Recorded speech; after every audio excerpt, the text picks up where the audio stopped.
ओम श्री शिवाय नमस्तुभ्यं। हर हर महादेव। दोस्तों, पूजनीय गुरुजी ने अभी अपनी कल की शिव पुराण की कथा में शुक्रवार चतुर्दशी के दिन किए जाने वाला एक चुटकी काले तिल का एक ऐसा विशेष उपाय बताया है जो उन्होंने आज तक अपनी किसी भी कथा में नहीं बताया है।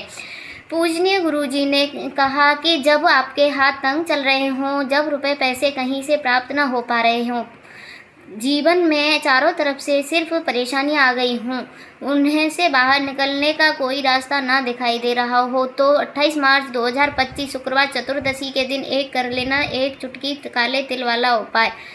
यह हर मनोकामना पूर्ण मिलेगी, सभी दुखों से मुक्ति, इतना धन आएगा कि संभाले नहीं संभलेगा। माता लक्ष्मी जी और महादेव जी के आशीर्वाद से पूरे साल धन की बरसात होती रहेगी। दोस्तों, ऐसा कि आप सभी लोग जानते हैं कि 28 मार्च 2025 यानी शुक्रवार को पड़ रही है चैत महीने की चतुर्दशी तिथि। और दोस्तों, यह वह तिथि है जो चैत महीने में पड़ने वाली है, सबसे बड़ी और चैत महीने की पहली चतुर्दशी तिथि है, क्योंकि वह शुक्रवार के दिन पड़ रही है और हमारे हिंदू धर्म में इसका बहुत बड़ा और विशेष महत्व होता है। पूजनीय गुरुजी ने कहा है कि अगर कभी भी मौका लग जाए और चैत महीने की चतुर्दशी तिथि शुक्रवार को पड़ जाए तो आप लोगों को सिर्फ और सिर्फ एक चुटकी काले तिल वाला उपाय तो अवश्य ही करना चाहिए, क्योंकि इन दिनों तिथियों का संयोग बहुत ही काम आता है।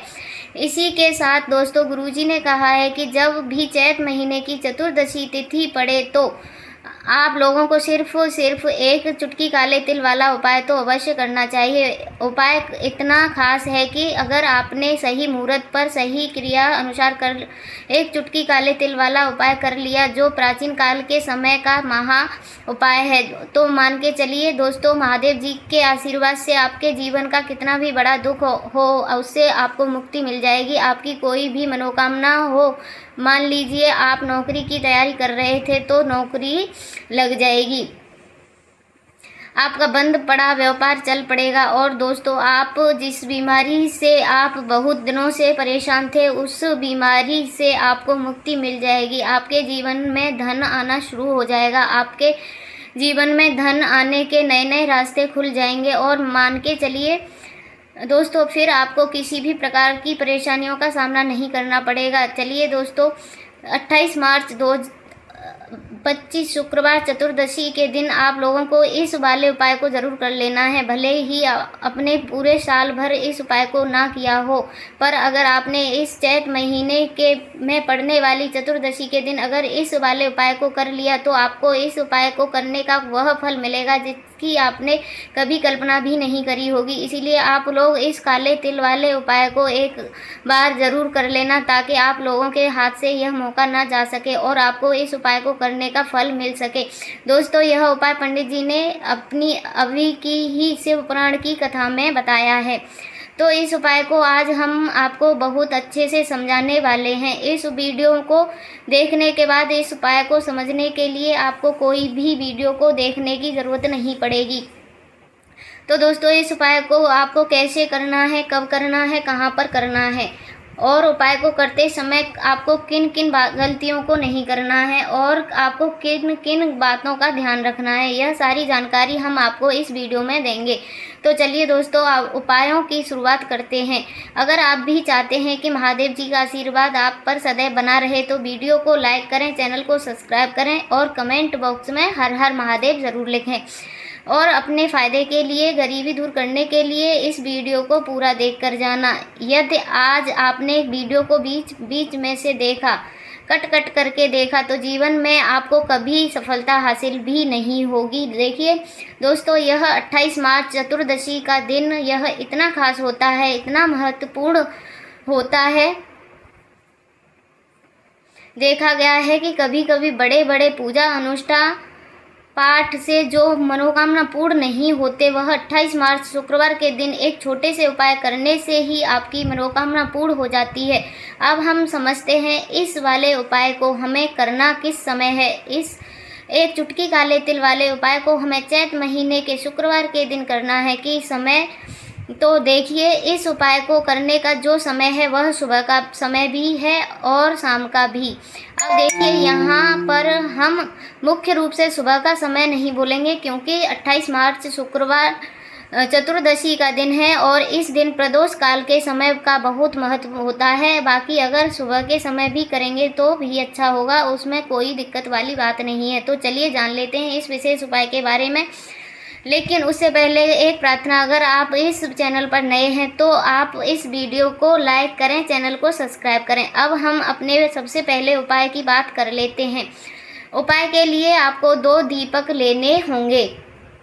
दोनों ही दीपक आप मिट्टी के भी ले सकते हो और दोनों ही दीपक आप शुद्ध आटे के बनाकर भी तैयार कर सकते हो। अब दोस्तों दोनों ही दीपकों के अंदर आपको शुद्ध ही घी का प्रयोग करना होगा और एक दीपक के अंदर आपको गोल बाती रुई की बाती का प्रयोग करना होगा और एक दीपक के अंदर आपको लंबी बाती का प्रयोग करना होगा। लंबी बाती ही वाले दीपक के अंदर आप मोली वाला जो धागा आता है कलावा का, उसका बाती का प्रयोग भी कर सकते हैं। लंबी बाती वाले दीपक के अंदर कर सकते हैं। देखिए 2 दीपक वाला यह चमत्कारी उपाय केवल शुक्रवार की रात्रि में ही किया जाता है, इसीलिए आपको इस उपाय को बहुत ही ध्यान से समझना। इसी के साथ में आपको 1 चुटकी काले तिल के दाने लेना है और इसी के साथ में आपको मात्र 1 चुटकी हल्दी भी लेनी होगी। अब दोस्तों यह सभी सामग्री लेकर के आपको रात्रि के समय पहुंच जाना है अपने घर में, जहां कहीं भी तुलसी जी का पौधा, तुलसी माता का निवास स्थान है वहां पर। देखिए दोस्तों, सबसे पहले तो आपके जो पास जो एक गोल बाती का दीपक है उसे आपको तुलसी जी के वहाँ पर प्रज्वलित करना है। दीपक को प्रज्वलित करते समय आपको ओम नमो भगवते वासुदेवाय इस मंत्र का 11 बार जाप कर लेना है। अब देखिए दोस्तों, आप जो 1 चुटकी वाले तिल के दाने लेकर के आए हैं ना, उन्हें आपको अपने सीधे हाथ में रखना है और जो अपने गोल बाती वाला दीपक प्रज्वलित किया है माता तुलसी जी के वहाँ पर, उसके ऊपर से आपको इन 1 चुटकी काले तिलों को घड़ी की दिशा में घुमाना है। आपको अपना नाम और गोत्र को बोल देना है और फिर आपको इन काले तिलों को उसके जलते हुए दीपक के अंदर डाल देना है। देखिए काले तिल भगवान विष्णु के पसीने से उत्पन्न हुए हैं और जब हम यह दीपक रात्रि के में प्रज्वलित करते हैं तो इससे हमारे सारे कर्ज में राहत मिलती है, हमारे जीवन में धन प्राप्ति के नए नए मार्ग खुलते हैं। हमारा अगर कोई भी कार्य रुका हुआ है तो वह भी पूर्ण हो जाता है। देखिए गोल बाती का जो दीपक है विशेष हर माता तुलसी जी के वहाँ भगवान विष्णु और माता लक्ष्मी के निमित्त प्रज्वलित कर रहे हैं। इस प्रकार के से आपको यह दीपक प्रज्वलित कर देना है। अब जो आपके पास लंबी बाती वाला दीपक है, 1 चुटकी हल्दी है, तो उसके आपको लेकर के पहुंचना है अपने घर के मंदिर में। आपके घर के मंदिर में माता लक्ष्मी की जो भी प्रतिमा की मूर्ति है उनके सामने सबसे पहले तो आपको यह लंबी बाती का दीपक रखना है। फिर आपको दीपक को प्रज्वलित कर देना है। दीपक को प्रज्वलित करते समय आपको ओम माँ लक्ष्मी नमः इस मंत्र का जाप करते रहना है। अब दोस्तों आपके पास जो 1 चुटकी हल्दी है उसे आपको अपने सीधे हाथ में रखना है और इस 1 चुटकी हल्दी को आपको उस दीपक के ऊपर से 11 बार घड़ी की दिशा में घुमाना है और आपको ओम लक्ष्मी नमः मंत्र का जाप करते रहना है और 1 चुटकी हल्दी को आपको उस दीपक के अंदर डाल देना है। देखिए 1 चुटकी हल्दी वाला जो दीपक है आपके जीवन में दुर्भाग्य को समाप्त करता है, माता लक्ष्मी की आपको कृपा प्राप्त करवाएगा, धन प्राप्ति के आपके जीवन में नए नए मार्ग बनाएगा। देखो अगला उपाय है वह भी बहुत ज़्यादा खास है। तीनों उपाय को आप ज़रूर सुनना, क्योंकि जो आपको अच्छा लगे वह उपाय आप कर सकते हैं। देखिए इस उपाय के लिए आपको 2 हरी इलायची लेनी होंगी। हरी इलायची आपको साबुत ही लेनी है, खंडित नहीं होनी चाहिए। और इसी के साथ में आपको मात्र थोड़ा शहद लेना है। शहद आपको मात्र आधा चम्मच या फिर उससे भी कम लेना है। और इसी के साथ में आपको 1 दीपक ले आना है। दीपक आप चाहे तो मिट्टी का भी ले सकते हैं और आप चाहे तो शुद्ध आटे का बनाकर भी ले सकते हैं, तैयार कर सकते हैं। इस दीपक के अंदर आपको मोली का जो धागा आता है कलावा का, उसकी बाती का प्रयोग करना होगा। यानी कि इस दीपक में अंदर आपको लाल रंग की बाती का प्रयोग करना होगा और इस दीपक के अंदर आपको शुद्ध घी का प्रयोग करना है। अब यह शीघ्र लेकर के आपको पहुंचना है घर में जो भी मंदिर है वहां पर पहुंच जाना है और आपके माता लक्ष्मी किसी भी स्वरूप के सामने बैठ जाना है। अगर माता लक्ष्मी की फ़ोटो है, माता लक्ष्मी की प्रतिमा है तो उसके सामने आपको बैठ जाना है। अगर माता पार्वती की प्रतिमा है तो उनके सामने आपको बैठ जाना है, यानी कि किसी भी माता के स्वरूप के सामने आपको बैठ जाना है। अब देखिए, सबसे पहले तो आपको माता रानी के सामने थोड़ी सी चावल की ढेरी बना लेनी है, यानी कि थोड़े से अक्षत के दाने आपको माता रानी के सामने रखना है। उसके बाद आप जो एक दीपक लेकर आए हैं, उसे दीपक को आपको उन्हें चावल के दानों के ऊपर रख देना है और फिर इस दीपक को आपको माता रानी के सामने प्रज्वलित कर देना है। देखिए, इस दीपक को प्रज्वलित करते समय आपको ओम महालक्ष्मी नमः इस मंत्र का लगातार जाप करते रहना है। दीपक को प्रज्वलित करने के बाद आप जो 2 हरी इलायची लेकर के गए हैं, उसमें से एक हरी इलायची को तो आपको इस दीपक के अंदर डाल देनी है और वहीं पर आपको कम से कम 21 बार ओम महालक्ष्मी नमः इस मंत्र का जाप कर लेना है। अब आपके पास जो शहद है और एक हरी इलायची है, उसे सीधे आपको लेकर के पहुंचना है भगवान शिव के मंदिर में। पूजनीय गुरुजी ने बताया है कि यह उपाय आपको सिर्फ और सिर्फ शाम के समय ही करना होगा। शाम को जब भी सूर्यास्त का समय होता है तो उसे समय आपको यह उपाय करना है। लेकिन सबसे पहले तो आपके पास जो एक हरी इलायची है, उससे आपको उसे शहद के अंदर अच्छे से डुबो देना है, यानी कि शहद का लेपन उसे हरी इलायची के ऊपर चारों तरफ आपको कर देना है। अब यह जो शहद से युक्त हरी इलायची है, इससे आपको भगवान शिव के शिवलिंग पर समर्पित कर देनी है और आपको वह श्री शिवाय नमस्तंभ्य इस मंत्र का जाप लगातार जाप करते रहना है। फिर उसके बाद आपको एक लोटा जल भी अपने साथ लेकर के जाना है, तो यह एक लोटा जल भी आपको सीधे शिवलिंग पर समर्पित कर देना है और आपके श्री शिवाय नमस्तंभ्य इस मंत्र का जाप करते रहना है। फिर उसके बाद आपको अपने घर आ जाना है। इस प्रकार से आपको यह उपाय कर लेना है। तो चलिए दोस्तों, जान लेते हैं गुरुजी के द्वारा बताए गए दूसरे उपाय के बारे में। देखिए, इस उपाय के लिए आपको लेना है 11 चावल के दाने। गुरुजी ने कहा है चावल के दाने खंडित नहीं लेने हैं, बिल्कुल साबुत लेने चाहिए। उसके साथ में आपको लेना है एक बेलपत्र। बेलपत्र का भी एक नियम है, अगर आपके पास बेलपत्र नहीं है तो आप शिवलिंग से उठाकर उसको पुनः शुद्ध जल से धोकर इस्तेमाल कर सकते हैं। इस प्रकार आपको बेलपत्र लेना है। इसके बाद आपको एक लोटा जल लेना है। अब यह सब सामग्री लेकर आपको जाना है महादेव के मंदिर में। देखो, अब आपको उत्तर साइड में खड़े हो जाना है और सबसे पहले आपको एक बेलपत्र अपने हाथ में और 11 चावल दाने रखकर शिवलिंग के ऊपर अपना नाम गोत्र बोलते हुए समर्पित कर देना है और ओम नमः शिवाय श्री शिवाय नमस्तम का लगातार जाप करना है। अब आपको जो एक लोटा जल साथ में लेकर आए थे, उसे धीरे धीरे बेलपत्र और चावल दाने के ठीक ऊपर आपको समर्पित करते जाना है और शिवाय पुराण के मूल मात्र को शिव शिवाय नमस्तंभ का 11 बार जाप करना है और अपनी मनोकामना बोलते हुए देखो, बस छोटा सा उपाय करना है, देखना एक दिन आपके सब काम बनने लग जाएंगे। गुरुजी ने का बहुत ही विशेष उपाय है। चलते हैं तीसरे उपाय की तरफ। देखिए, इस उपाय के लिए आपको एक तांबे के पत्र के अंदर सबसे पहले अपने घर से शुद्ध जल लेना है। फिर इसी के साथ में आपको मात्र थोड़ा सा शहद लेना होगा। शहद आपको आधा चम्मच या फिर उससे भी कम लेना है और इसी के साथ में आपको एक प्यारी सी बेलपत्र लेनी है। बेलपत्र यदि आपको नहीं मिल पाती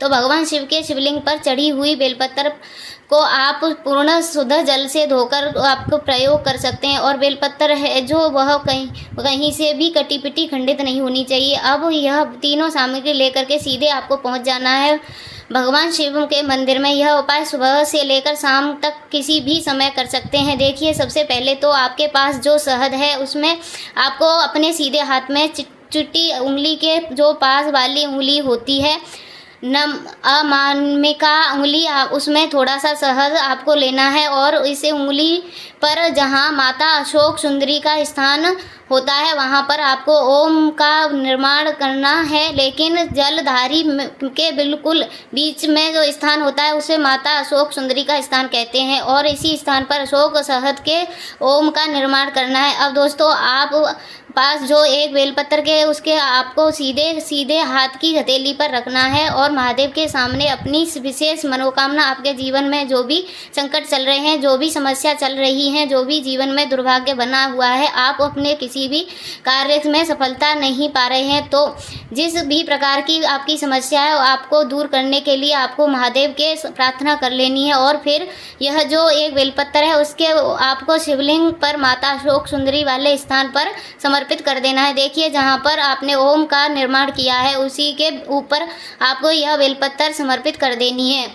देखिए बेलपत्र की चिकनी साइड का हिस्सा शिवलिंग के संपर्श होना और इसकी 2 डंडी हैं इस आपको जलधारी की ओर रखनी है। बड़ी पट्टी वाला भाग शिवलिंग की तरफ हो रहेगा, इसीलिए से आपको यह बेलपत्र समर्पित कर देना है। अब दोस्तों आपके पास जो एक बेलपत्र का पत्र है उसमें से थोड़ा सा जल में आपको बेलपत्र की जो आगे वाली पट्टी है उसमें आपको समर्पित कर देना है और आपके श्री शिवाय नमस्तुम इस मंत्र का जाप कर लेना है। फिर उसे पत्र के अंदर जो जल बचेगा उसे पूरा आपको भगवान शिवलिंग पर धीरे धीरे समर्पित करते जाना है और लगातार आपको श्री शिवाय महापुराण के मूल मात्र का शिवाय नमस्तुम इस मंत्र का जाप करते रहना है। और गुरुजी ने कहा है कि जल आपको धीरे धीरे समर्पित करना है, कि जल समर्पित करते हुए आप कम से कम 11 बार श्री शिवाय नमस्तुम या फिर ओम नमः शिवाय इस मंत्र का जाप कर सकें। फिर इसके बाद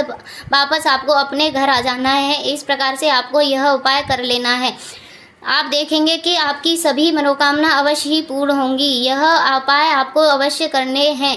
इन वीडियो में हमारे आपको 3 से 4 महा उपाय आपको बताए हैं जो आपको शुक्रवार के दिन करने हैं। अगर आपको हमारी वीडियो पसंद आई हो तो हमारे इस वीडियो को लाइक करें, इस चैनल को सब्सक्राइब करें और कमेंट बॉक्स में लिखें हर हर महादेव, जय माँ लक्ष्मी। यदि आपके जीवन में आर्थिक संकट बहुत अधिक हो रहे हैं, धन की समस्या लगातार जीवन में बनी हुई है, एक बार रुपए को प्राप्त करने के लिए आपको बहुत ही मेहनत कर रहे हैं, तो आज रात्रि में सोने से पहले आपको यह एक चमत्कारी दीपक वाला उपाय अवश्य ही, या फिर यदि आपको जो व्यापार है, बिजनेस, दुकान वह अनेक से नहीं चल पा रही हैं, तो आज रात्रि में इस विशेष दीपक का उपाय आपको अवश्य करना चाहिए। देखो दोस्तों, दीपक हमारे घर में सभी नकारात्मक शक्तियों को बाहर निकालता है। यह उपाय आपको साल में केवल 1 बार करने का ही मौका मिलता है। देखिए इस उपाय के लिए आपको तुलसी जी की जो सूखी लकड़ी होती है उसे ले आना है। देखिए दोस्तों, यह आपके पास पुरानी तुलसी जी की लकड़ी है तो उसे आप ले सकते हैं, और यदि आपके घर में तुलसी जी जो लकड़ी है वह सूखी हुई है तो उसकी लकड़ी आप तोड़ सकते हैं, इस्तेमाल कर सकते हैं। लेकिन आपको ध्यान रखना है कि सूर्यास्त से पहले ही आपको यह तुलसी जी की लकड़ी है उसे अवश्य ही तोड़ लेना है। तो इस उपाय के लिए आपको सबसे पहले तो एक मिट्टी का दीपक लेना होगा, चाहे तो आटे का भी दीपक ले सकते हैं, क्योंकि आटे का दीपक सभी दीपकों में सर्वोत्तम माना गया है। इस दीपक के अंदर आपको शुद्ध घी का प्रयोग करना होगा और इससे दीपक के अंदर आपने जो तुलसी जी की लकड़ी ली है उससे भी रख लेना है। लेकिन यह जो तुलसी जी की लकड़ी है चारों तरफ अच्छे से घी लगा लेना है। देखिए गुरुजी ने बताया है कि जो तुलसी जी की लकड़ी से यदि आप उपाय करते हैं और बहुत ही शीघ्रता से जल जाती है, तो इसके लिए आपको एक कार्य करना है। आपको थोड़ी सी रुई लेनी है और उस रुई को अपने जो तुलसी जी की लकड़ी ली है उस पर अच्छे से रुई अच्छे से चारों तरफ लपेट लेनी है। तुलसी जी की लकड़ी के ऊपर रुई लपेटने के बाद उससे आपको पूरा घी में अंदर डुबा लेना है। अब इसे आपको बाती के रूप में प्रयोग करना है। अब दोस्तों, इस दीपक को आपको प्रज्वलित कहाँ करना है, तो इस दीपक को यहाँ तो भगवान विष्णु के सामने प्रज्वलित कर सकते हैं, या फिर आपको भगवान श्री राम के सामने प्रज्वलित कर सकते हैं, या फिर भगवान श्री कृष्ण के सामने, यानी कि भगवान विष्णु के जो भी अवतार हैं उनके सामने आप यह दीपक प्रज्वलित कर सकते हैं, या फिर आप इसे दीपक को माता तुलसी जी के सामने भी प्रज्वलित कर सकते हैं। पूजनीय गुरुजी ने बताया है कि जो भी व्यक्ति इस उपाय प्रकार की तुलसी जी की डंडी से यह दीपदान कर देता है, उसके जीवन में कभी भी धन की समस्या नहीं होती है। इसीलिए आपको यह पूरे साल में केवल एक बार ही मौका मिलता है। इस उपाय को करके देखना, आपकी सभी इच्छाएं ज़रूर पूर्ण होंगी। यह जो उपाय है रात्रि में सोने से पहले करना है, इसका फल आपको अवश्य मिलेगा। हर हर महादेव।